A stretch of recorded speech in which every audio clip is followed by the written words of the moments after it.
Alright, hello everyone, and welcome back to the daily update on 1000 days challenge. This is day 691, so let's get things started. Alright, so first and foremost, the balance remain the same like what I mentioned. I'm not entering any trades in terms of my experimental and also main trading account setup, simply because it doesn't fulfill my criteria. And it's unlikely that my main trading account has any fulfillment in terms of criteria wise, simply because as of this moment in time, it's crisscrossing right now in terms of signal wise, so I don't see as a potential good setup at the moment. All right, other than that, especially on trading on 4 hour daily time frame, I don't expect to have much signals in the near term itself. All right, other than that, if you're looking at now shorter time frame, definitely there's still a lot more opportunities in the market, and there's something to take note of. And in terms of US market wise, you do see a very similar bullish green candlestick closing on S&P 500 Nasdaq yesterday. So I do think that potentially we could have a very decent short relief rally at a very minimum. The question is how far will this relief rally go at least to even potentially convert to a reversal or continuation pattern towards the upside. But bearing in mind that macroeconomics wise, we definitely does seems to be looking over the further downside.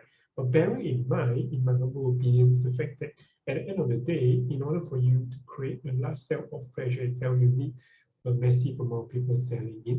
Now the question is who will be the one selling it?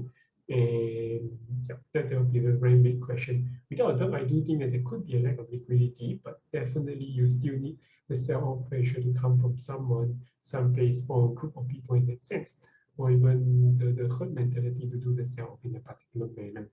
So yep, I'll definitely continue to dollar cost average in terms of short to mid-term wise, but of course, when it comes to trading, it's a very different approach. On the other hand, for ASH and KREP, I do think that they are looking very much likely to form a very reversal pattern confirmation, very likely, especially when we are accumulating in a very nice fashion, especially for KREP in a very nice tight fashion manner, right below key resistances at the $32 to $35 region itself.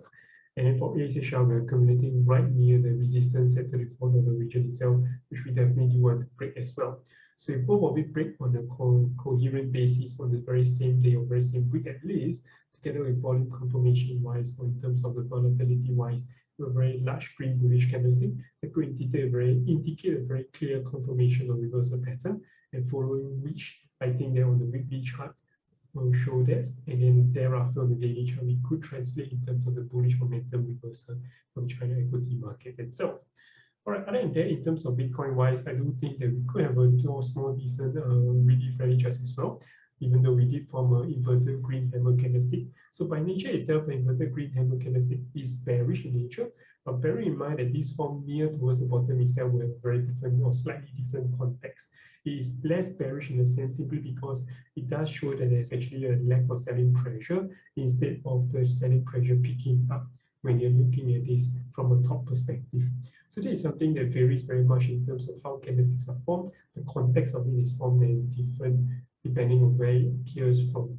It appears right after a bear drop, or it appears right after a very strong bullish rally in that sense. So in this case, when it happens near a very consistent drop, I do think that the bearish sentiment of it or the significance of it is much less, and I'll lean towards a more neutral, potentially bullish relief rally kind of reversal pattern. All right, basically, I'm just trying to say the people who are in short or the people who are looking to buy into long are seeing a lack of the exhaustion by the bears in that sense. All right, with that said, I've come to the end of today. If you guys have any questions, feel free to drop by your comments below. I'll see you guys tomorrow. Take care. Bye-bye.